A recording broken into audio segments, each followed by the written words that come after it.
সুপ্রিয় দর্শক মণ্ডলী, সেভেন রিং সিমেন্ট ফ্রন্টলাইনে সবাইকে স্বাগত জানাচ্ছি। আমাদের সঙ্গে রয়েছেন অধ্যাপক পারভেজ করিম আব্বাসী এবং আরও আছেন অধ্যাপক আসিফ মোহাম্মদ শাহান। দুই অধ্যাপক দুজনকে স্বাগত জানাচ্ছি। ধন্যবাদ মতি ভাই। পারভেজ করিম আব্বাসী, আপনার কাছে আসি প্রথমে। কি দেখছেন বিশ্ব পরিস্থিতি?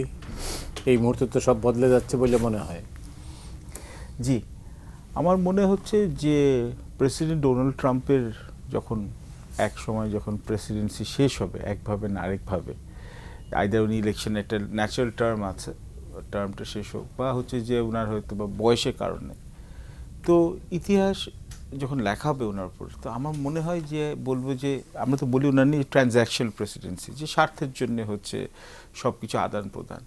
কিন্তু আমার মনে হয় যে একমাত্র প্রেসিডেন্ট মানে বর্তমান মানে যুক্তরাষ্ট্রের ইতিহাসে যার মধ্যে কোনো ছল কপট বা মুনাফিকি নাই। আমি আপনার সাথে প্রোগ্রামের শুরুতেই বলছি যে উনি বেহেশতে যাবেন, কেননা হচ্ছে যে যুক্তরাষ্ট্রের পররাষ্ট্র নীতির মধ্যে আগে ছিল কি একটা লুকানো বা একটা ভাব ছিল বা একটা ভেল ছিল, যে আমরা অনেক সময় বলতাম যে যুক্তরাষ্ট্র যে selective use of human rights বা হচ্ছে সিলেক্টিভ ইউজ অফ ডেমোক্রেসি ইত্যাদি, যে তাদের যখন স্বার্থটাকে হাসিল করার জন্য।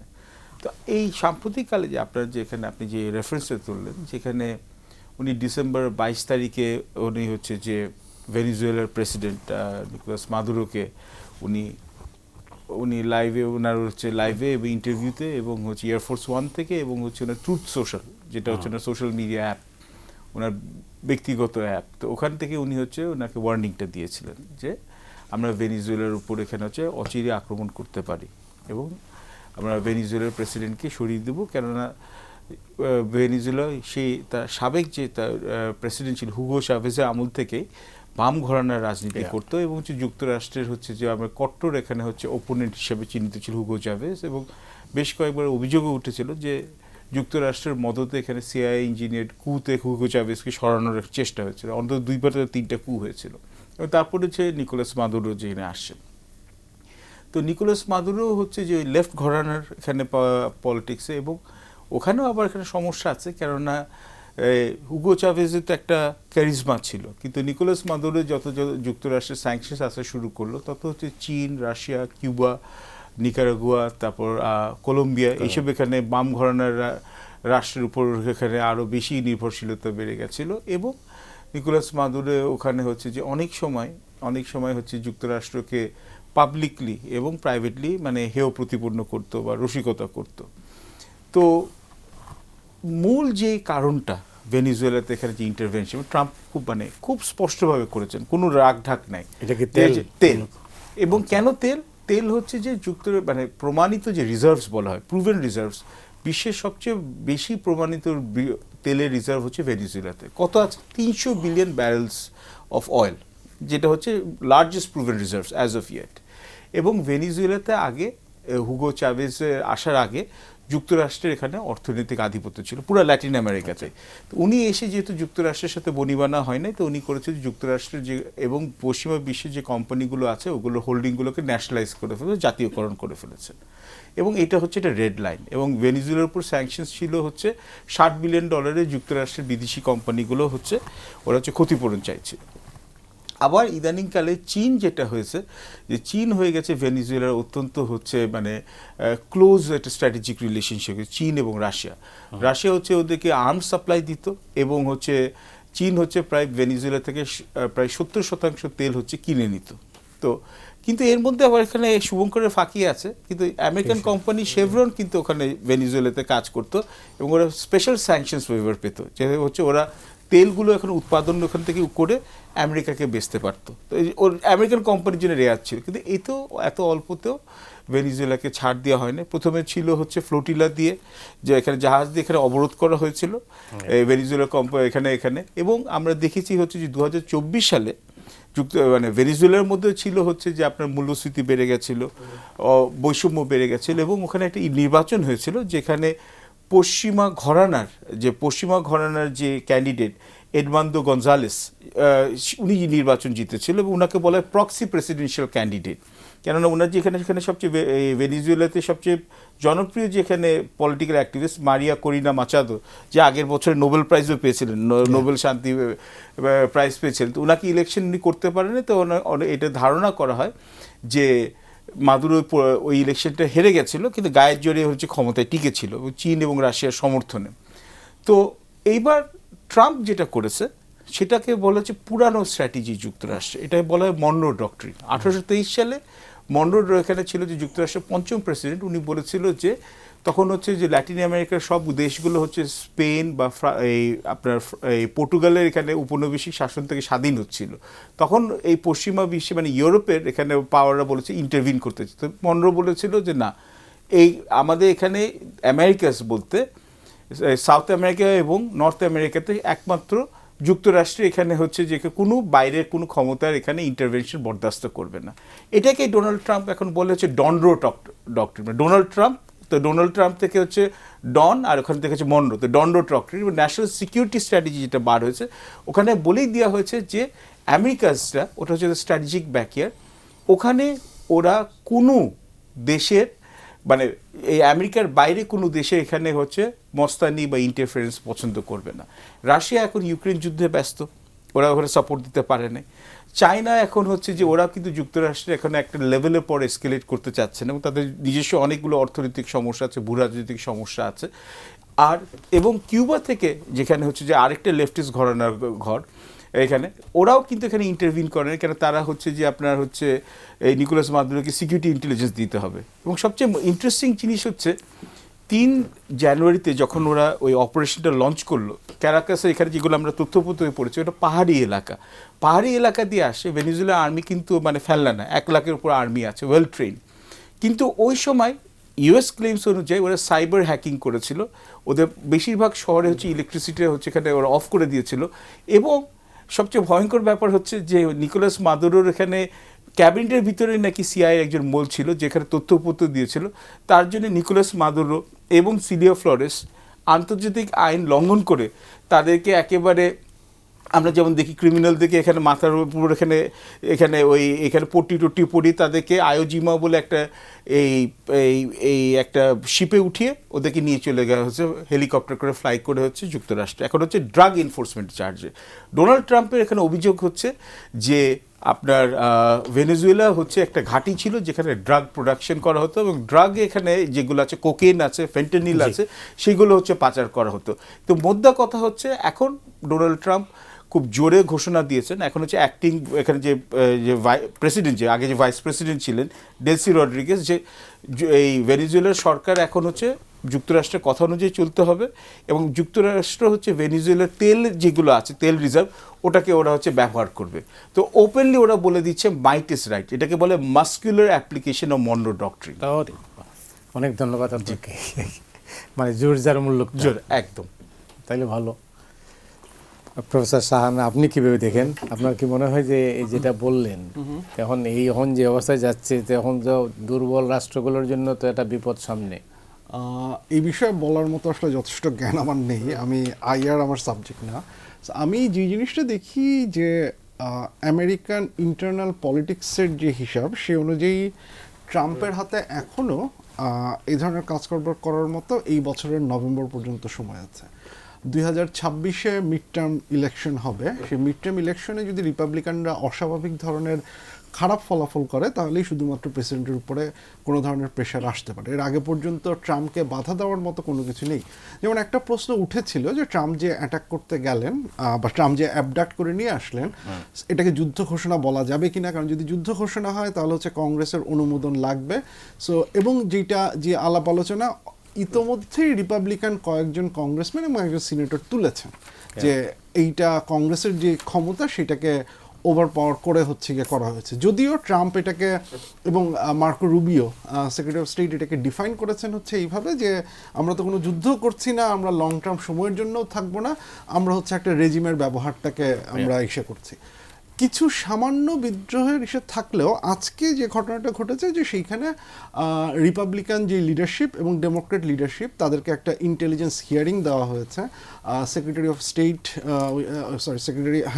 স্টেট এবং অন্যরা ওইখানে ছিলেন, এবং সেইখানে মজার ব্যাপার হচ্ছে যে এই হিয়ারিংয়ে ডেমোক্রেট লিডারশিপরা একটা স্ট্যান্স নিয়েছেন, রিপাবলিকান লিডারশিপরা আরেকটা স্ট্যান্স নিয়েছেন। মানে রিপাবলিকান লিডারশিপরা খুব স্ট্রংলি এখনও ট্রাম্পকে সাপোর্ট করছেন যে ট্রাম্প যেটা করেছেন সেটা ঠিক আছে, এবং একই সাথে তারা এটাও দাবি করছেন যে যুদ্ধ ঘোষণা হয়নি। একই সাথে এটা বলছেন যে এইটা কোনো রেজিম চেঞ্জ, মাইক জনসন দেখলাম হচ্ছে কংগ্রেসের যিনি স্পিকার, তিনি বলছেন এটা কোনো রেজিম চেঞ্জ না, ইউএসএ হচ্ছে বেশি দিন এখানে থাকবে না, এটা হচ্ছে একটা রেজিমের ব্যবহার চেঞ্জ করার একটা ধাপ।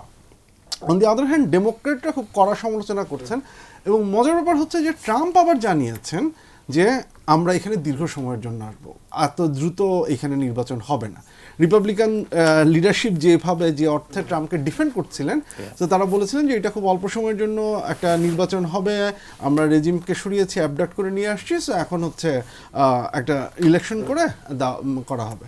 নিউ ইয়র্ক টাইমস আজকে দেখলাম যে ট্রাম্প অলরেডি জানিয়ে দিয়েছেন যে এই ঘটনা ঘটছে না। উনি বলছেন যে ভেনিজুয়েলার অবস্থা খুব একটা সুবিধার না, একে উনি ইউজ করেছেন নার্সিং করতে হবে, নার্সিং করে একে আগে হিল করতে হবে, এবং হিল করার পরে হচ্ছে তারপরে এইখানে নির্বাচনের কথা হতে পারে।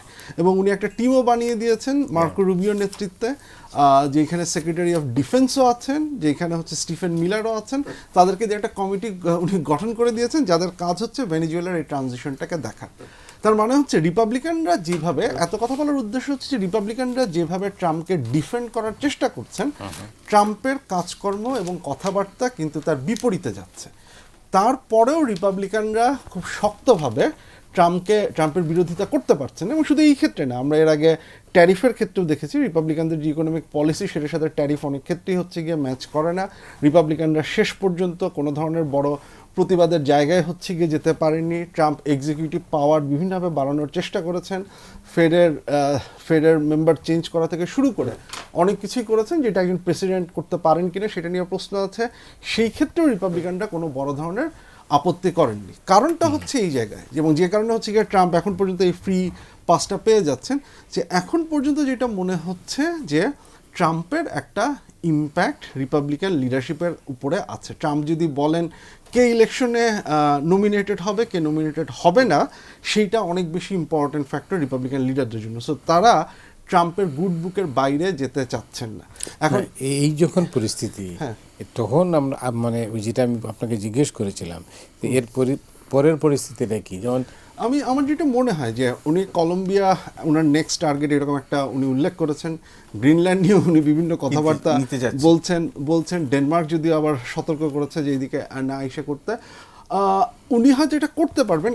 আমি যেটা বলতে চাচ্ছি যে এই কোনো ক্ষেত্রে নভেম্বর পর্যন্ত আমি দেখি ট্রাম্পের একটা সময় উনি যা করার সে করতে পারবেন, এবং রিপাবলিকানদের থেকে উনি কোনো ধরনের বাধা পাবেন না। যেই ঘটনাটা ঘটতে পারে, কারণ ইতোমধ্যে যে কয়েকটা মিড টার্ম ইলেকশন হয়েছে, মিড টার্ম ইলেকশনগুলোতে রিপাবলিকানরা খুব ভালো রেজাল্ট করতে পারে না, এবং কয়েকটা মিড টার্মে, যেমন টেনেসি হচ্ছে একদম রিপাবলিকান অধ্যুষিত ডিপ রেড একটা স্টেট, সেই ডিপ রেড স্টেটে এবার রিপাবলিকানরা জিতেছে, কিন্তু মার্জিনটা সিগনিফিকেন্টলি কমে গেছে। এত কমে গেছে যে নর্মালি মিড টার্ম পরের ইলেকশনে কী হবে সেটা বোঝা যাচ্ছে না। যদি এই ধরনের ঘটনা ঘটতে থাকে, তাহলে এটা রিপাবলিকানদের কাছে একটা সিগন্যাল যে ট্রাম্পকে সমর্থন করা অনেক সময় তাদের ভোটের জন্য, তাদের রেশনাল অ্যাক্টর হিসেবে তাদের হিসাবের জন্য ক্ষতিকারক হতে পারে।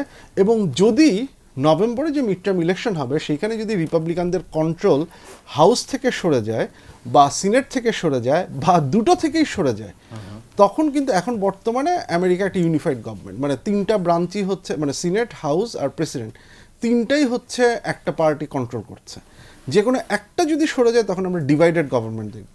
ডিভাইডেড গভর্নমেন্ট দেখলে তখন ওভারসাইট বাড়বে, তখন ট্রাম্পের উপরে প্রেশার তৈরি হবে। But to be very honest, that doesn't guarantee that হচ্ছে গিয়ে ট্রাম্প এই জিনিসপত্রগুলো মেনে নেবেন বা এই বাউন্ডারির মধ্যে দিয়ে কাজ করবেন।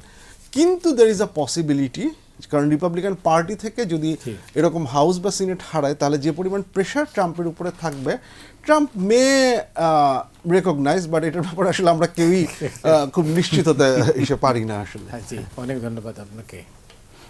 আপনার কি তাই ধারণা যে মানে কলম্বিয়া নেক্সট টার্গেট? দেখুন, মানে অ্যাকচুয়ালি যদি হিসাব মতো হয়, তাহলে অ্যাকচুয়ালি কলম্বিয়া হচ্ছে, ওখান থেকে হচ্ছে সবচেয়ে বেশি হচ্ছে আপনার কোকেন প্রোডাকশন করা হয়, এবং যুক্তরাষ্ট্রে যাওয়ার যে রাস্তাটা একমাত্র হচ্ছে যে in terms of land border, এটা হচ্ছে মেক্সিকো। তো মেক্সিকোর প্রেসিডেন্ট আবার খুব স্মার্ট, যদিও বা উনি হচ্ছে যে বাম ঘরানার, কিন্তু শি ইজ মোর অ্যাকোমোডেটিভ। আর ট্রাম্প হচ্ছে কি একটা হচ্ছে যে মানে যেটাকে বলা হয় মানে হচ্ছে অতি হচ্ছে যে থিন স্কিন প্রেসিডেন্ট, মানে এটা থিন স্কিন মানে যে পাতলা চামড়া, যে আপনি you can't make fun of Trump, if you even আপনি যদি ট্রাম্পের নিয়ে মস্করা করেন নিজের বিপদ দেখে আনবেন। কেননা যখন ট্রাম্পের সাথে যখন হচ্ছে যে ট্রাম্প থ্রেটটা দিয়েছিল, তখন হচ্ছে আপনি দেখতে পাবেন ইউটিউবে, আপনি বোধহয় দেখেছেন, এই এখন তো টুইটারে এখন আগে বলা হতো, এখন এক্স বলা হতো, এক্সে আবার হচ্ছে নিকোলাস মাদুরো আবার ওইটা নিয়ে যখন তাকে রিপোর্টাররা জিজ্ঞেসছিল, তো উনি আবার খুব নিচে আবার দেখিয়ে দিয়েছিলেন যে মানে হচ্ছে I really don't give a dam. তো এটার জন্য প্রবলেম হচ্ছে যে ডোনাল্ড ট্রাম্প হচ্ছে এত কিছু জিনিস এত পেটি যে ইনি হি মেড অ্যান এক্সাম্পল। আবার এটার সাথে এবার এখানে শাহান যেটা বললেন ওটার সাথে আমি অ্যাড করি, আবার যুক্তরাষ্ট্রে আবার একটা ব্যাপার আছে কি, ওখানে হচ্ছে অনেক হিসপ্যানিক্স আছে, এবং হিসপ্যানিকদের মধ্যে যেমন কিউবানরা আছে বা ভেনিজুয়েলান অনেকে আছে, এবং এরা কিন্তু হচ্ছে এক্সপ্যাট, এবং এক্সপ্যাট যারা আছে বা যারা ডিসপ্লেস আছে তারা কিন্তু আবার কট্টরভাবে হচ্ছে যে এই লেফটিস্ট গভর্নমেন্টের এখানে শাসন অবস্থায় ওরা অনেকে চলে আসছিল। তো তারা কিন্তু আপনি দেখবেন যে আপনি আবার ইউরোপের মধ্যে, স্পেনের মধ্যে, পর্তুগালের মধ্যে বা অন্যান্য দেশে যেখানে হচ্ছে ভেনিজুয়েলানরা গেছে, প্রায় 80 লাখের মতো ডায়াসপোরা এখানে বাইরে চলে গেছে এই হুগো চাভেজ এবং নিকোলাস মাদুরোর উপর, ওটাও কিন্তু খুব অপ্রেসিভ গভর্নমেন্ট ছিল, এটাও আবার ভুললে চলবে না। তো ওই সময় কিন্তু তারা কিন্তু আবার প্রচণ্ড ওরা হচ্ছে যে মানে ট্রাম্পের এটাকে সাপোর্ট দিচ্ছে। কিন্তু সমস্যা হচ্ছে উনি যেটা বললেন যে এখানে যেটা নিকোলাস মাদুরোর প্রথম দিকে যে অভিযোগ ছিল, হুগো চাভেজের ছিল, যে তাদের আমলে গণতন্ত্রকে আস্তে আস্তে করে গলা টিপে মেরে দেওয়া হয়েছিল, এবং তাদের যে প্রেফার্ড যে ক্যান্ডিডেট এখানে যিনি নোবেল প্রাইজ পেয়েছেন, এখন এই ভদ্রমহিলাকে এখন অনেকে বলা হয় যে যুক্তরাষ্ট্রের এখন হচ্ছে স্ট্র্যাটেজিক অবজেক্টিভকে ইমপ্লিমেন্ট করার জন্য সবচেয়ে সহজ রাস্তা হচ্ছে এটা নোবেল পিস প্রাইজ দিয়ে দেওয়া। তো এখানে হচ্ছে যেমন হচ্ছে যে মারিয়া এখানে যে করিনা মাচাদো যে এখানে দিল, তো ওনার বেলায় কিন্তু ট্রাম্প কিন্তু একবারও কিন্তু ওনাকে কিন্তু ওনার স্টেটমেন্টে আনেন নাই। উনি বলছে দেখা যাক, তার মধ্যে এখন অতটা সাপোর্ট নাই, তাকে বলছে আপনি কি গভর্নমেন্ট ইন ট্রানজিশন করবেন না কিনা। হি ইজ মাচ প্রেফারিং যে হচ্ছে যে এখানকার যে অ্যাক্টিং যে প্রেসিডেন্ট আছে এই ডেলসি রড্রিগেজ, তার সাথে সে কাজ করবে। দেখুন শক অ্যান্ড অর যে শর্ট টার্ম যে ফায়দা আছে, যদিও বা এখানে হচ্ছে ট্রান্সগ্রেশন হচ্ছে, আপনার আন্তর্জাতিক আইন যতগুলো আছে মানে এটা সবগুলোকে তোয়াক্কা করে উনি গেছেন, কিন্তু ভেনিজুয়েলার ভাইস প্রেসিডেন্ট যে অ্যাক্টিং প্রেসিডেন্ট রড্রিগেজ বলছে আমরা ট্রাম্পের সাথে সহযোগিতা করব, ট্রাম্পের সাথে আমরা হচ্ছে যে আমরা বেশি প্রভোগ করব না। এবং যেহেতু আগের সময় আবার দেখা গেছে যে ব্যারাক ওবামার সময় বা জো বাইডেনের সময় ওরা বলছে যে আমরা যুক্তরাষ্ট্রের সেনাগুলো আমরা হচ্ছে এখানে আমরা অকুপাই করব না, তার জন্য ট্রাম্প ওটাকে আবার বলেছে he is called the bluff, বলছে দরকার হলে আমরা এখানে ওটা অকুপাই করবো যতদিন আমরা তেলটাকে ম্যানেজ করতে পারি। একটা জিনিস হতে পারে যে হচ্ছে যে যুক্তরাষ্ট্রের মূল্যস্ফীতি বেড়ে গেছে, অ্যান্ড ট্রাম্পের মাথায় হচ্ছে যে সেই পুরানো আমলের কিছু ইকোনমিক চিন্তাভাবনা আছে যে তেলের যদি সরবরাহ যদি করে অনেক বাড়ানো যায়, তাহলে তেলের দামটা যত পড়বে তাহলে হচ্ছে উৎপাদনের এখানে হচ্ছে খরচটা কমে যাবে, জিনিসপত্রের দাম কমে যাবে।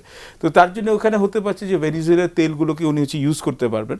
ভেনিজুয়েলার এখানে যে আপনার যতগুলো এখানে অয়েল রিফাইনারি আছে এগুলোর হচ্ছে স্টেট অফ ডিসরিপেয়ার আছে, বহু বছর ধরে হচ্ছে স্যাংশনস আছে, এবং ট্রাম্পের আরও কিছু অবজেক্টিভ আছে যেটা শোনা যায় যে কিউবা কিন্তু হচ্ছে নির্ভরশীল হচ্ছে ভেনিজুয়েলার উপরে হচ্ছে এই তেল আমদানির জন্য। তো কিউবারকে এখানে যে এখানে পুরোপুরি তেল যেহেতু সাপ্লাইটা বন্ধ হয়ে গেছে, এখন তাহলে কিউবাতে মূল্যস্ফীতি বাড়বে, কিউবাতে অসন্তোষ করবে, এবং কিউবান যদি লেফটিস্ট সরকার যেটা বে অফ পিগসে যুক্তরাষ্ট্রে ইন্টারভিউ করেছিল, কি যুক্তরাষ্ট্রের চারপাশে সব বেশিরভাগ সরকার হলো লেফটিস্ট। আমি বলি এটার আমি আপনার একদম সহজ একটা উত্তর দিয়ে দিচ্ছি। 1823 মন্ডো ডক্ট্রিন থেকে এই আপনার হচ্ছে 2026 পর্যন্ত অন রেকর্ড ছোট বড় প্রত্যক্ষ এবং পরোক্ষ মিলিটারি ইন্টারভেনশন, সামরিক এখানে ইন্টারভেনশন, সরাসরি ইন্টারভেনশন বা সিআইএ ইঞ্জিনিয়ার কু দিয়ে যুক্তরাষ্ট্র 100 বার ল্যাটিন আমেরিকায় ইন্টারভিন করেছে সরকার পাল্টানোর জন্য। নির্বাচিত সরকার, কিন্তু নির্বাচিত সরকার হচ্ছে বাম ঘরানার নির্বাচিত সরকার, কিন্তু যুক্তরাষ্ট্রের কোম্পানিকে ন্যাশনালাইজ করতে গেছে। যুক্তরাষ্ট্র তখন কী করেছে, আইদার হচ্ছে ওরা কু করে এখানে হচ্ছে ক্ষমতায় সরকারকে ফেলে দিয়েছে, বা হচ্ছে ওরা হচ্ছে যে সরাসরি এখানে হচ্ছে মিলিটারি ইন্টারভেনশন করেছে। এর মধ্যে আমরা জানি চিলে সালভাদর আলান্দের সরকার পড়ে গেছে, তার আগে হচ্ছে যে আপনার 20 শতাব্দীতে এখানে শুরুর দিকে আমরা বলি ব্যানানা ওয়ার, তো ইউনাইটেড ফ্রুট কোম্পানি ছিল, তো গোয়াতামালা, হন্ডুরাস এইসব জায়গায় যেখানে ওরা অপারেট করতো, সেসব জায়গায় যখনই যুক্তরাষ্ট্রের এখানে অর্থনৈতিক স্বার্থের উপর হাত পড়তো তখন দেখা যেত এক ধরনের একটা মিলিটারি কু হয়ে গেছে। 1970s যুক্তরাষ্ট্রের কোল্ড ওয়ারের সময় অপারেশন কন্ডোর ছিল, যেখানে ওরা চেয়েছিল যে আপনার হচ্ছে রাইট উইং মানে হচ্ছে দক্ষিণপন্থী হচ্ছে সামরিক অভ্যুত্থান করে জেনারেলদেরকে নিয়ে আসে। এটা যেটা আর্জেন্টিনায় নিয়ে আসছে, ব্রাজিলে নিয়ে আসছে, হেতিতে ইন্টারভিন করেছে। এমনকি আপনি যদি এখানে দেখেন ওরা একটা আলাদা একটা দেশই সৃষ্টি করেছে হচ্ছে যেটাকে বলে পানামা, কেন এটা ছিল হচ্ছে পানামা ক্যানেল বানানোর জন্য।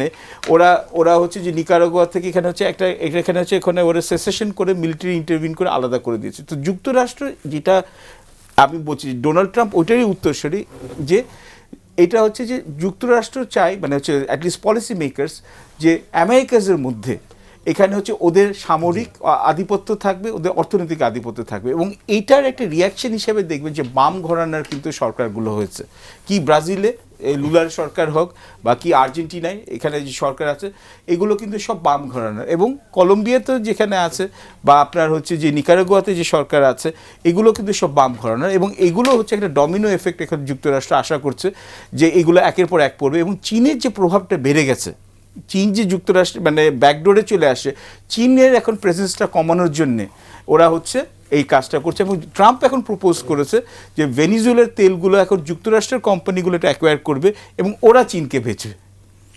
ওয়েল, অনেক ধন্যবাদ আপনাকে এই পর্যায়ে প্রফেসর শায়ান। আপনি এখন প্রশ্ন উঠছে যে জাস্ট এইটা যে আসলে ভেনেজুয়েলা কি পানামা হবে?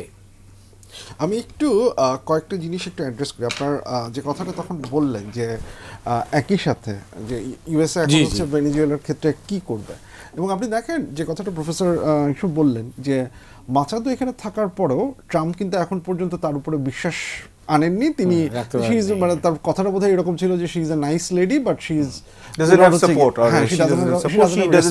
একদিনের মধ্যেই কিন্তু শি ডাজন্ট হ্যাভ রেসপেক্ট এবং সেটা, এবং উনি ডেলসি রড্রিগেজ। এর একটা কারণ আছে, কারণটা হচ্ছে ভেনিজুয়েলার যে সরকারটাকে উনি উৎখাত করলেন, চ্যাভেজ যদিও হচ্ছে কি ইনিশিয়ালি ডেমোক্রেটিক ওয়েতে জিতে আসছিলেন, তারপরে উনি এটাকে একটা অথরিটেরিয়ান একটা গভর্নমেন্ট হচ্ছে কি উনি এখানে এস্টাবলিশ করেছেন। আর একটা অথরিটেরিয়ান গভর্নমেন্ট যেটা টিকে ছিল, একটা অথরিটেরিয়ান গভর্নমেন্টকে টিকে থাকতে হলে, এবং একই সাথে এখানে যেহেতু প্রচুর ন্যাচারাল রিসোর্স আছে, আমরা এটাকে অনেক সময় বলি রিসোর্স কার্ডস। রিসোর্স কার্ডসটা হচ্ছে যে আপনি যখন ন্যাচারাল রিসোর্স থাকে, সেই ন্যাচারাল রিসোর্সটাকে তোলার জন্য ইউনিট, যদি আপনি ইসে করছেন না, ইউনিট হচ্ছে সেন্ট্রালি কন্ট্রোল গভর্নমেন্ট। এবং আপনি যখন গভর্নমেন্ট যত বেশি সেন্ট্রালাইজ হবে তত বেশি হচ্ছে গিয়ে গভর্নমেন্ট অথরিটেরিয়ান হবে, এবং সেই অথরিটেরিয়ান গভর্নমেন্ট যখন হবে, এখন মাচাদোকে যদি আপনি সরিয়ে এটার দায়িত্ব দেন, ডেমোক্রেটিক ওয়েতে রেসপন্সিবিলিটিটা দেন, তাহলে অথরিটেরিয়ান গভর্নমেন্ট যে স্ট্রাকচারটা বা যে ফ্রেমওয়ার্কটা বানিয়ে রেখেছে সেটাকে মাচাদো হঠাৎ করে কন্ট্রোল করতে পারবেন না। এটা তার পক্ষে সম্ভব না। একটা ডেমোক্রেটিক ইলেক্টেড গভর্নমেন্ট, তাকে হয়তো বিভিন্ন চেঞ্জ আনতে হবে, কারণ অথরিটেরিয়ান স্ট্রাকচার থেকে বের হয়ে আসার জন্য চেষ্টা করতে হবে, জবাবদিহিতার ব্যাপার আছে, লট অফ থিংস, যেইটা ট্রাম্প এই মুহূর্তে আসলে তার পক্ষে হচ্ছে গিয়ে সহ্য করা সম্ভব না। এইটা হচ্ছে একটা জিনিস। সেকেন্ড যে জিনিসটা, যে কথাটা হচ্ছিল যে ল্যাটিন আমেরিকার এই কান্ট্রিগুলোতে কেন হচ্ছে গিয়ে লেফট ইসের গভর্নমেন্ট, এখানে একটা মজার ব্যাপার আছে। মজার কথাটা হচ্ছে এই গভর্নমেন্টগুলো লেফট, বাট আবার এই গভর্নমেন্টগুলো কিন্তু পপুলিস্ট লেফট। মানে পপুলিজমের দুইটা ধারা আছে, একটা হচ্ছে রাইট উইং পপুলিজম, যেটা আপনি ট্রাম্পের মধ্যে দেখেন। চিলের যে গভর্নমেন্ট সেটা কিন্তু ছিল হচ্ছে গিয়ে it's a left government, but it was A populist left government. Populist left যেটা করে, অনেক সময় হচ্ছে গিয়ে তারা প্রচুর অর্থ ব্যয় করে for public welfare and other things, social security, এবং এর ফলে হচ্ছে গিয়ে তারা ইকোনমিকে ব্যাংক্রাফট করে ফেলে, এবং যার ফলে হচ্ছে আবার পরবর্তী ইলেকশনে তারা হেরে যায়। এরকম ঘটনা কিন্তু চিলের ক্ষেত্রেও ঘটেছে, ব্রাজিলও হচ্ছে এরকম মধ্যে দিয়ে গেছে, এই ঘটনাগুলো হচ্ছে গিয়ে ঘটেছে। এখন এখানে বাম ইসে হয় কেন? কারণ ট্রাম্প যে কথাটা উনি বললেন যে ট্রাম্প যখনই হচ্ছে গিয়ে রেজিম চেঞ্জ, আমেরিকা যখন ঐতিহাসিকভাবে যখনই রেজিম চেঞ্জ ইসে করেছেন, তখনই হচ্ছে গিয়ে একটা অথরিটেরিয়ান গভর্নমেন্ট উনি এস্টাবলিশ করেছেন। আলেন্দেকে সরিয়ে যখন পিনোশে আসলো বা এরপরে যে জায়গাগুলো ছিল, প্রত্যেকটা অথরিটেরিয়ান, কিছু ক্ষেত্রে মিলিটারি, যেমন ল্যাটিন আমেরিকার ক্ষেত্রে আমরা প্রথমবারের মতো যে মিলিটারি ব্যুরোক্রেসি, যে অথরিটেরিয়ানিজম, এই টার্মটা আমরা ইউজ করি। এইটার যে ঘটনাটা ঘটে, যে গভর্নমেন্ট যখন অথরিটেরিয়ান হয়, as a result of that সিটিজেনের উপরে তার রিপ্রেশন বাড়ে। এবং এই অনেকগুলো ল্যাটিন আমেরিকান কান্ট্রি হচ্ছে গিয়ে আবার একটা ডেমোক্রেটিক ট্রানজিশনের মধ্য দিয়ে গেছে, সেখানে আবার ডেমোক্রেটিক্যালি ইলেক্টেড একটা গভর্নমেন্ট এসেছে, আবার সেই ডেমোক্রেটিক্যালি ইলেক্টেড গভর্নমেন্ট আবার একটা কুয়ের মাধ্যমে সরে গেছে, আবার রাইট উইং গভর্নমেন্ট আসছে, বা তারা হচ্ছে পপুলিস্ট পলিসিগুলো নিতে যেয়ে রাইট উইংয়ের হাতে চলে গেছে। সো এই রাইট উইং গভর্নমেন্ট যখন অথরিটেরিয়ান সিস্টেম ইস্যু করে তার রেসপন্স হিসেবে হচ্ছে গিয়ে আপনার লেফট উইং ইস্যুটা চলে আসে, যেটা আবার একটা লেফট উইং পপুলিজমের ধারাটা হচ্ছে গিয়ে নেয়। সো ল্যাটিন আমেরিকা হচ্ছে এইরকম একটা সিস্টেমের মধ্য দিয়েই পুরো টাইম ধরে এসে চলে যাচ্ছে, এবং আমেরিকা ওইটাকেই এখন ইউটিলাইজ করছে। এবং যেটা বললাম যে আমেরিকার এখন পর্যন্ত প্ল্যান হচ্ছে পুরো জিনিসটাকে সামলে তাদের একটা কর্তৃত্ব সেখানে নিয়ে আসা, এবং সেই অনুযায়ী তারা অলরেডি একটা টিম আমি দেখলাম হচ্ছে গিয়ে ঘোষণা করে দিয়েছে, যেই টিমটা হচ্ছে আগামী কয় বছরের জন্য সেটার কথা উনি এখনও বলেননি, যদিও উনি বলছেন it's not a regime change operation. আবার এক পর্যায়ে ট্রাম্প বলছেন যদি করতে হয় আপনি রেজিম চেঞ্জ বলেন, যা ইচ্ছা তাই বলেন, ইট ডাজেন্ট ম্যাটার হচ্ছে আমি সময় নিয়ে এই কাজটা করব। এইভাবে হচ্ছে এখানে কি ভেনেজুয়েলার জনগণের কোনো ভূমিকা নেই এই মুহূর্তে? মানে যেটা হচ্ছে যে ট্রাম্প একটা সুইট স্পটে আছেন। সুইট স্পটটা হচ্ছে যে উনি এমন একটা রেজিমকে সরিয়ে নিয়ে আসেন সেটা যে খুব পপুলার সেটা আমরা বলতে পারছি না। ইটস অ্যান অথরিটেরিয়ান গভর্নমেন্ট, এবং সে প্রচুর রিপ্রেশন এবং এই জিনিসপত্রগুলো উনি চালিয়ে গেছেন। So as a result of that citizen at one end আমার মনে হয় একটা ডিলেমার মধ্য দিয়ে আছে। এক অর্থে it's good to be out of authoritarianism, আবার আরেক অর্থে it's a question of country's sovereignty. এবং এই একই দোটানার মধ্যে কিন্তু ভেনিজুয়েলার যে এক্সপার্ট যারা ইউএসএতে আছেন তারাও কিন্তু সেই একই দোটানার মধ্যে দিয়ে আছেন। তাদের একটা অংশ খুবই খুশি আনন্দ করছেন, আবার আরেকটা অংশ ওই কনসার্নে আছেন যে এটা শেষ পর্যন্ত হচ্ছে গিয়ে কোন জায়গাটায় দেয়। সো সিটিজেন যখন ইউনিফাইড হয় না তখন কিন্তু as a result of that একটা কনফিউশন কাজ করে, যেইটা হচ্ছে কি এই জায়গায় আপনি যেটা বললেন যে করার কিছু নাই, সেটা হচ্ছে এই কনফিউশন থেকে এই সুযোগটাই নিয়েছেন আর কি ট্রাম্প। এই সুযোগটা উনি ক্রিয়েট করেছেন এক অর্থে, সুযোগটা নেননি উনি, যেটা অসন্তোষটাকে হয়তো হচ্ছে উনি জাস্টিফাই ওটাও পুঁজি করেছেন হিসেবে। জি না তাহলে শেষটা কি?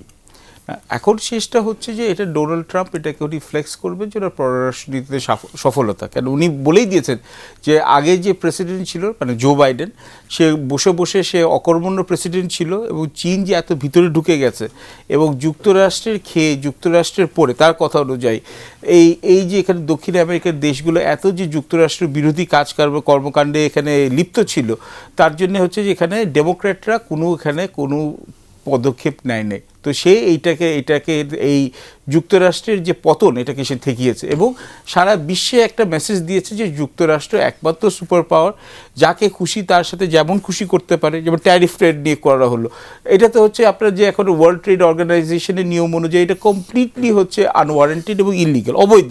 কিন্তু সারা বিশ্ব কিন্তু যুক্তরাষ্ট্রের কিন্তু আরবিটারি মানে নিজের একচেটিয়া যে নিয়মগুলো পরিবর্তন করে আমাদেরকে করতে হয়েছে, ইউরোপিয়ান ইউনিয়নকে করতে হয়েছে, চায়নাকে করতে, একমাত্র চায়না হয়তো বা কিছু নেগোশিয়েট করে এটা সফলতা পেয়েছে, কিন্তু এছাড়া বাকি সব দেশগুলোকে হচ্ছে they have to follow this. এবং যুক্তরাষ্ট্র এখানে তার মাসেল যে আছে মিলিটারি মাসেল, ওটাকেও এখানে দেখালো, এবং হচ্ছে অয়েল লবিটাকে হচ্ছে সে হচ্ছে এখানে খুশি করলো। এবং এইটা বলে দিল যে চায়নার যে ইনফ্লুয়েন্সটা আছে বা চায়নার যে প্রভাবটা আছে, ওরা এখন ডিরেক্ট যুক্তরাষ্ট্র এখন পলিসি নিবে যে চীনের, রাশিয়া বলে, চীন আর রাশিয়া একসাথে বলে, বাট যুক্তরাষ্ট্রের নীতি প্রণেতারা কি ডেমোক্র্যাট কি রিপাবলিকান, তারা চায় চীনের প্রভাব কমানোর জন্য। তো চীনের প্রভাব কমানোর জন্য এটা হচ্ছে একটা বাস্তব পদক্ষেপ, এটা আমরা এখানে দেখলাম। না কিন্তু এখানে প্রশ্ন হচ্ছে যে রেজিম চেঞ্জের কথা আপনি বলছেন, রেজিম চেঞ্জ করলেন, তাহলে আর একটা ভালো রেজিম আসতে হবে না, বলছেন যে আমি দায়িত্ব নিলাম, মানটা কি? দেখুন, আপনি যদি এটা বলেন, যুক্তরাষ্ট্রের ইতিহাস থেকে কিন্তু বিগত 3-4 দশকে আপনি কিন্তু রেজিম চেঞ্জের পর যে খুব সুখকর অভিজ্ঞতা হয়েছে তা না। আপনি 2001 আফগানিস্তান দেখেন, সে এই ডোনাল্ড ট্রাম্পের আমলিত হচ্ছে যে এখানে ওই ন্যাশনাল গভর্নমেন্টকে এখানে হচ্ছে ঝুলিয়ে দিয়ে ওরা চলে গেল, যে তালেবানকে মারার জন্য আফগানিস্তান ঢুকেছে তাদের সাথে নেগোসিয়েশন করলো, ন্যাশনাল ইউনিটি গভর্নমেন্টের কোনো ওদের রিপ্রেজেন্টেটিভও ছিল না। শেষে কি হয়েছিল যে আফগান সরকারের যে এখানে ন্যাশনাল সরকারের তারা কাবুল এয়ারপোর্ট থেকে প্লেনের চাকা ধরে ছিল যেটা পালাতে পারে। আপনি দেখেন 2003 ওরা যখন হচ্ছে যে আপনার এখানে যে ইরাকে ঢুকলো, যখন আপনি ঢুকলেন তখন হচ্ছে তারপর আপনার মোস্তফা চালেবিকে নিয়ে আসলো, উনি হচ্ছে বহু বছর ধরে বিদেশে এখানে বসবাসরত ইরাকি। এখন ইরাক হচ্ছে মানে বাস্তবিক আপনার 3 খণ্ডে হয়ে গেছে। একটা হচ্ছে কুর্দিস্তান, এটা অটোনোমাস জায়গা, একটা হচ্ছে যে আপনার হচ্ছে যে সুন্নি একটা অধ্যুষিত একটা জায়গা, এবং হচ্ছে মেজরিটি শিয়াদের একটা অংশ, এবং ওদের মধ্যে এবং ইরাকে যে লেভেল অফ প্রগ্রেস ছিল সাদ্দাম হোসেন অথরিটির, সাদ্দাম হোসেন বহুত লোককে খুন খারাপি করেছে, কিন্তু এখন ইরাকের লোকরা বলে আগেই ভালো ছিলাম। তো এবং এই দুটোই তো আমরা দেখতেই পাচ্ছি এবং 3 নম্বর আপনি দেখেন হচ্ছে যে যুক্তরাষ্ট্র এখন হচ্ছে কোনো জায়গায় লং টার্ম কমিটমেন্ট এখন হচ্ছে দেখছে না, কিন্তু ওদের ইন্টারেস্টটা হচ্ছে লং টার্ম, কিন্তু ওদের থিয়েটারটা চেঞ্জ হতে যাচ্ছে। এবং আপনি যদি দেখেন এটার মধ্যে সিম্বলিকও আছে। আপনারই মনে আছে যে 1989 সালে আপনার এই প্রেসিডেন্ট নরিয়াগাকে যখন ওখানে হচ্ছে যুক্তরাষ্ট্র এখানে অপারেশন করেছিল, এক্স্যাক্টলি ছিল হচ্ছে জানুয়ারি 3 তারিখে 35 বছর আগে, সরি 37 বছর আগে এই কাজটা করে, 36 ইয়ার্স এগো। ওরাও কিন্তু সিম্বলিকভাবে করছে, যুক্তরাষ্ট্র এখানে তার স্বার্থ অনুযায়ী রেজিম করবে। এবং আপনি তো ইসরায়েল প্যালেস্টাইনে তো আপনি দেখতে পাচ্ছেন ইসরায়েলের যে একচেটিয়া যেভাবে এখানে সংঘর্ষ করছে, সংঘর্ষ নয় জেনোসাইড করছে, তো ডোনাল্ড ট্রাম্পের পিস, সো কল পিস যেটা আছে বা ট্রানজিশনাল গভর্নমেন্ট যেটা করা হচ্ছে, এতে কি ইসরায়েলের আগ্রাসন কি রুখেছে? এবং আপনি এখানে আপনি যদি এখানে কমিউনিটিতে বলেন, আমরা সবাই মানে লিডার্সের সবাই বলেছে না না এটা খুব খারাপ হচ্ছে, আমরা প্রোটেস্ট করছি ইত্যাদি ইত্যাদি, কিন্তু আসলে তো কোনো কাজ হয় না। যুক্তরাষ্ট্র যেহেতু হচ্ছে অর্থনৈতিকভাবে বা যে হচ্ছে সামরিকভাবে ইট ইজ দ্য লার্জেস্ট মানে country in terms of military spending, in terms of military, in terms of imports, in terms of exports, যুক্তরাষ্ট্রকে সবাই তো আজ করছে। আপনি দেখুন যুক্তরাজ্যের বলেন বা আপনি একমাত্র ফ্রান্স একটু ক্রিটিসাইজ করেছে আর ডেনমার্ক করেছে, কেন তাদের হচ্ছে গ্রিনল্যান্ডের উপর এখানে ডোনাল্ড ট্রাম্পের চোখ আছে। এবং এটা কিন্তু আমেরিকা 100 বছর ধরে কিন্তু গ্রিনল্যান্ড কেনার চেষ্টা করেছে। তো ট্রাম্প কিন্তু এমন কিছু করছে না যেটা আগের অন্যান্য প্রেসিডেন্টরা করেন, কিন্তু সে এটা করছে হচ্ছে খুব ওপেনলি, যে আন্তর্জাতিক আইন বা একটা কোয়ালিশন বানিয়ে ডেমোক্রেটরা যেটা করতে ওইটা তোয়াক্কা না করে সে ব্রুট ফোর্স ইউজ করছে। প্রফেসর পারভেজ আপনাকে ধন্যবাদ। আপনাকে ধন্যবাদ। এই পর্যায়ে আমরা একটা বিরতি নিচ্ছি, ফিরছে খুব তাড়াতাড়ি, আমাদের সঙ্গেই থাকুন।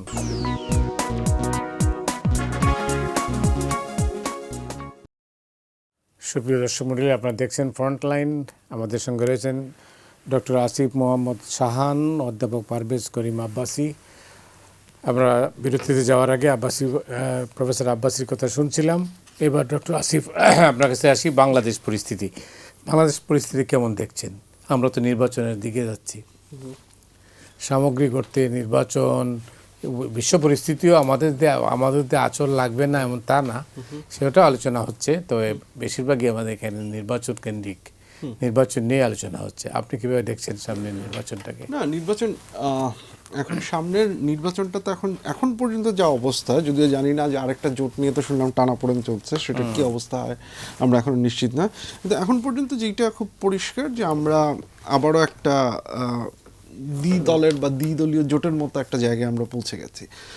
At the end of the day যে একটা এক্সপেকটেশন ছিল যে কোনো একটা তৃতীয় ধারা বা তৃতীয় শক্তি, এইটা হচ্ছে না এবং এটা হওয়ার কোনো পসিবিলিটি এখন পর্যন্ত আর দেখা যাচ্ছে না। সো একদিকে বিএনপির নেতৃত্বে একটা জোট, আরেকদিকে জামাতের নেতৃত্বে একটা জোট। এখন আমরা ইলেকশনের দিকে রেডি হচ্ছি, কিন্তু আমার কাছে যেটা সবচেয়ে কনসার্নের বিষয় যেটা মনে হচ্ছে যে এর আগে পর্যন্ত এই জোট টোট একটু স্টাবলিশ হওয়ার আগে পর্যন্ত মনে হচ্ছিল যে নির্বাচনে হয়তো at the end of the day আমরা কিছু পলিসি আইডিয়া শুনবো, বা যখন ক্যাম্পেইন হবে ক্যাম্পেইনে হয়তো ইস্যুগুলো শেষ পর্যন্ত হবে হচ্ছে গিয়ে আপনার এমপ্লয়মেন্টের জন্য কার কি প্ল্যান, তারপরে হচ্ছে গিয়ে আপনার ইনফ্রাস্ট্রাকচারের জন্য কার কি প্ল্যান, এনভায়রনমেন্টের জন্য কার কি প্ল্যান। কিন্তু আমার কাছে মনে হচ্ছে এখন আর সেই ঘটনাটা ঘটবে না। আমরা খুব সম্ভবত যদি কোনো বড় ধরনের চেঞ্জ না ঘটে একটা কনফ্রন্টেশনাল ক্যাম্পেইনের দিকে যাচ্ছি। কেন এই কথাটা বলছি যে আপনি যদি জামাত নেতৃত্বাধীন যে জোট, সেই জোটটার দিকে তাকান, তো তারা যেটা বলেছেন এখন পর্যন্ত যে সেটা হচ্ছে তারা 3টা ইস্যুকে মাথায় রেখে তারা জোট করেছেন। একটা হচ্ছে গিয়ে সংস্কারের বিষয়ে তাদের ঐক্য, আরেকটা হচ্ছে বিচারের বিষয়ে তাদের ঐক্য, আরেকটা হচ্ছে গিয়ে তারা বলেছেন আধিপত্যবাদ, এটার বিরুদ্ধে তাদের ঐক্য। এখন এইটার ট্রান্সলেশন দুইভাবে হতে পারে। আচ্ছা, এক হতে পারে হচ্ছে গিয়ে সংস্কার বিষয়ে আমাদের এই আইডিয়া বা পলিসি আছে, 2 হতে পারে হচ্ছে আমার ফরেন পলিসি এই রকম হতে পারে যেটা আধিপত্যবাদ বিরোধী করবে, বিচার এবং রিকনসিলিয়েশন এইভাবে হতে পারে। এখানে আমরা একটা আইডিয়ার একটা কন্টেস্ট করবো। কিন্তু আপনি যদি এই জোটের সঙ্গী যারা আছেন তাদের বক্তব্য যদি দেখেন, সেটা কিন্তু কোনো পলিসি ডিসকাশনের দিকে যাচ্ছে না। ডিসকাশনটা হচ্ছে এই রকম যে আমরা ভারতের আধিপত্যবাদ বিরোধী, ওই দিকে ওনারা হচ্ছে ভারতের সাথে সম্পর্কযুক্ত। আমরা বিচার চাই, ওইদিকে ওনারা হচ্ছে পুনর্বাসন করছেন। আমরা হচ্ছে সংস্কার চাই, ওইদিকে ওনারা হচ্ছেন সংস্কার বিরোধী। তার মানে একটা ডিভিশন করে, মানে এইটা একটা ইলেকট্রাল স্ট্র্যাটেজি। এটা যে খুব খারাপ ইলেকট্রাল স্ট্র্যাটেজি তা না, অনেক ক্ষেত্রে এটা কাজ করতে পারে। কিন্তু ওনারা আলটিমেটলি সেই স্ট্র্যাটেজিটার দিকে যাচ্ছেন। এখন এই স্ট্র্যাটেজিটা যখন আপনি অ্যাপ্লাই করা শুরু করবেন, সেটার কিছু নমুনা আমরা অলরেডি দেখেছি। এটারই পার্ট হিসেবে আসছে যে প্রশাসন বা এই ওদেরকে বেশি সহায়তা দিচ্ছে।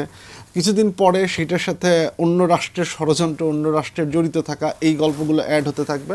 আপনি যখন এই লাইনে অ্যাটাক করতে থাকবেন, আপনি এইটা আশা করতে পারেন না যাদের আপনি অ্যাটাক করছেন তারা এর উত্তরে এই দেখো আমার পলিসি, এই দেখো আমার ফ্যামিলি কার্ড, এই দেখো আমার এগ্রিকালচার কার্ড, তারা এই ইলেকশন বা এই পলিসি সে করবেন না।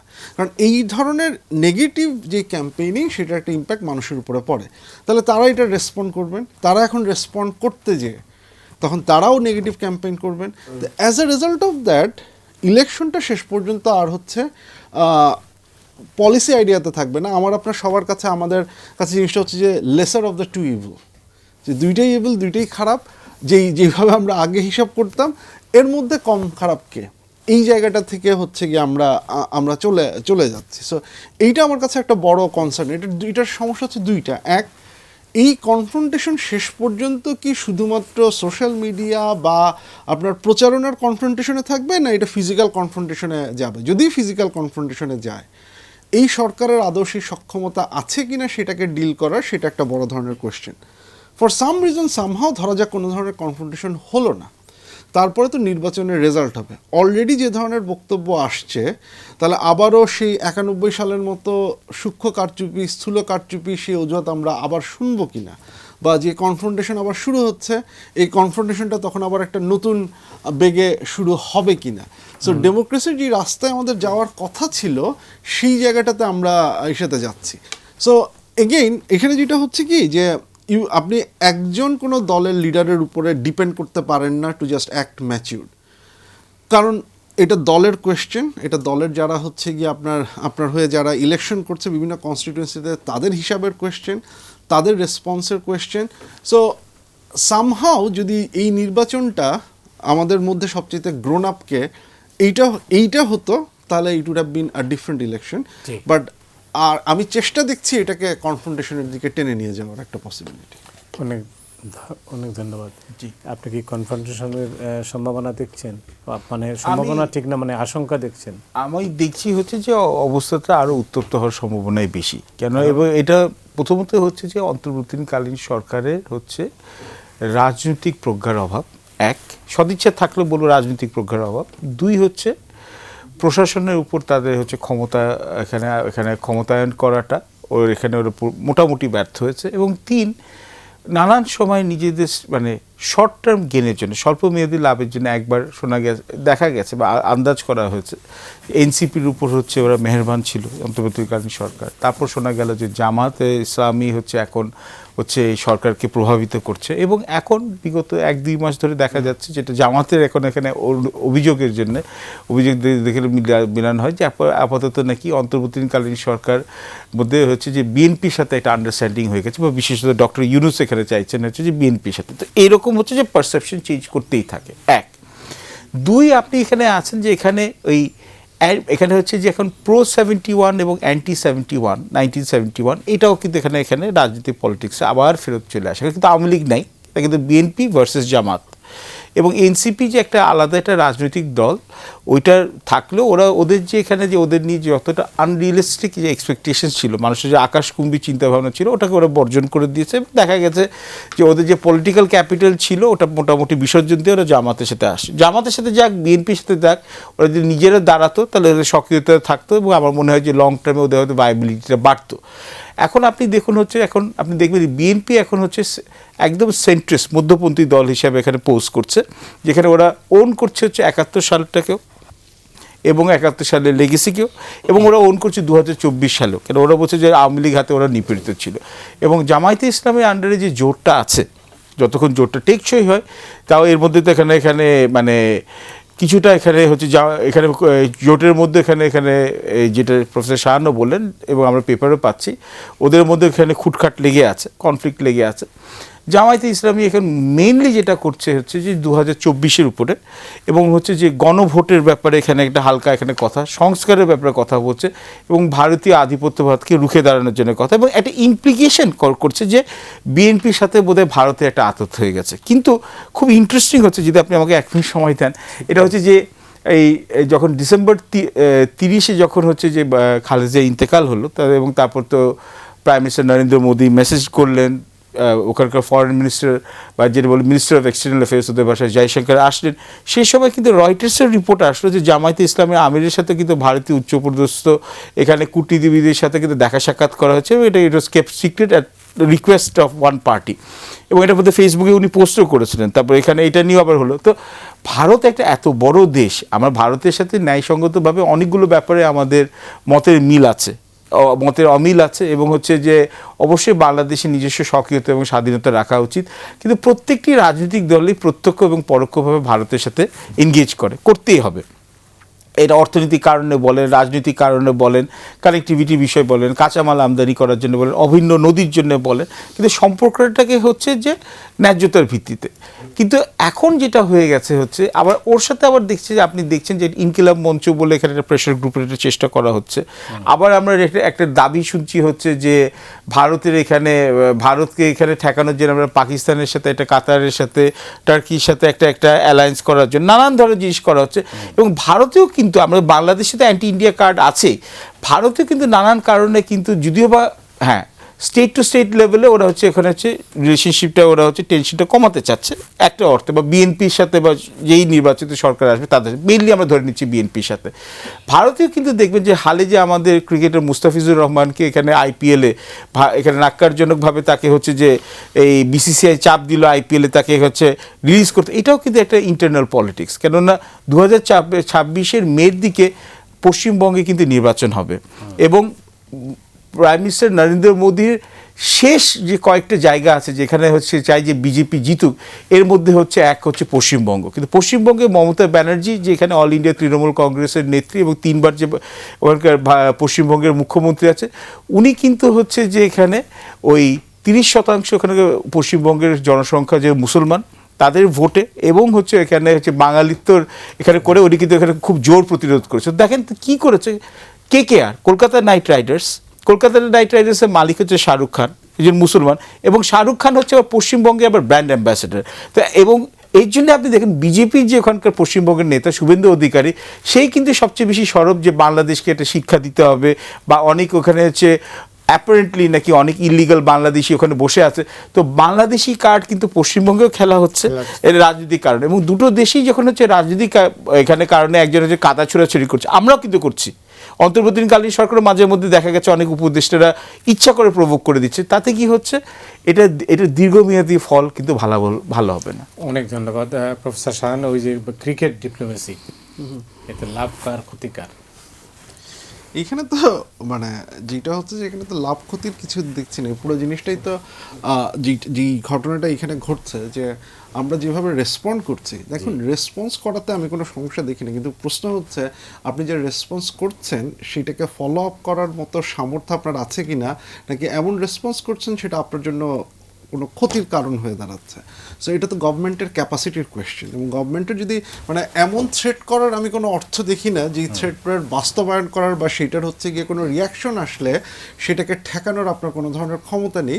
কারণ আরেকটা জিনিস মাথায় রাখতে হবে, এই অনেকগুলোর কনসিকোয়েন্স আজকে হচ্ছে কত, আজকে জানুয়ারির 6 তারিখ, ইলেকশন যদি ফেব্রুয়ারির 12 তারিখ হয়, তো তার মানে তো হচ্ছে কি আমরা আগামী মাসে if everything goes all right we will see an elected government.